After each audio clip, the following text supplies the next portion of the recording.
Be ready. Start. Madam, I am on a point of order.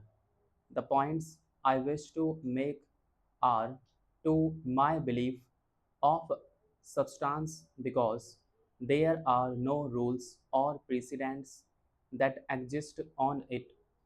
However, you might rule on them after you have heard my explanation. Then they will be setting precedents on the subjects. The very first question that I would like to raise, and I have already written to you about this, is the procedure and the method to be adopted while taking up a report of the House for consideration, particularly when it is the report of the Joint Parliamentary Committee.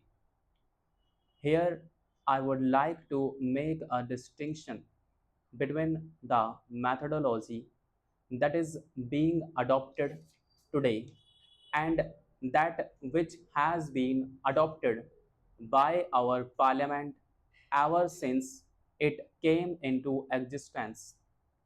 I hold that it is for the first time ever that we are considering the report of a joint parliamentary committee through the medium of a short duration discussion.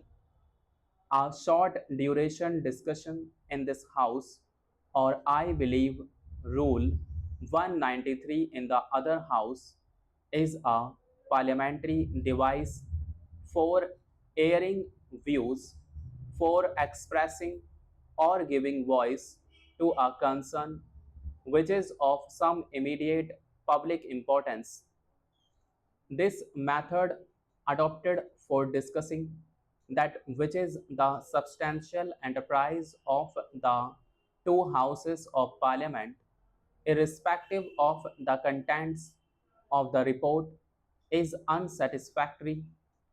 If this were merely to be discussed through the medium or the parliamentary device of short duration discussion, I do not think we are doing justice to report of a joint parliamentary committee.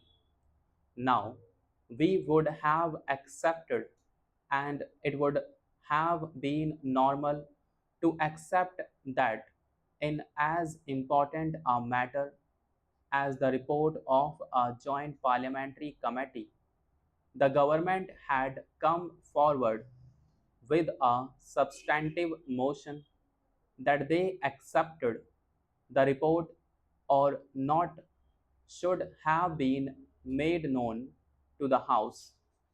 Had they come forward with a substantive motion, perhaps some of us might have given motion of amendments. I have personally given notice of the motion, yet no day was named. My esteemed colleague has also given notice of the motion that this report be considered on a substantive motion and not through the medium of a short duration discussion. Had that been done, we would have been entitled to the following on some of the amendments that I have moved. Sir, I come to another provision in the statement of objects and regions. One of the objects mentioned is reducing unnecessary cost or burden by requiring companies to attach only an abridged form of prospectus to the application form. I would like to know specifically from the Honorable Minister which section of companies has represented that the cost of printing the balance sheet is prohibitive and they want to reduce it. I submit that in the annual report as presented today. There is a whole section dealing with listing of employees setting salaries of over rupees 3000, and I find that over the years this figure of 3000 is not increased. In this amending bill, there is some provision resulting in large companies having thousands of such employees, and they are listing those employees, which itself takes up 30 or 40 pages of the balance sheet. Merely deleting that provision can bring down the cost of printing, and that will not affect the small investors in any way. Instead of doing that, they have taken powers now, suggest that it should be deleted altogether. A small shareholder is not interested in who is employed and what salary he is getting. He is only interested in knowing whether a director's relative has been employed, and that was the original purpose. This was inserted in the 60s when it was found that the wives or relatives of the managing directors of the companies were appointed on high salaries. So, a provision was inserted at that time. 3000 rupees was a very high salary.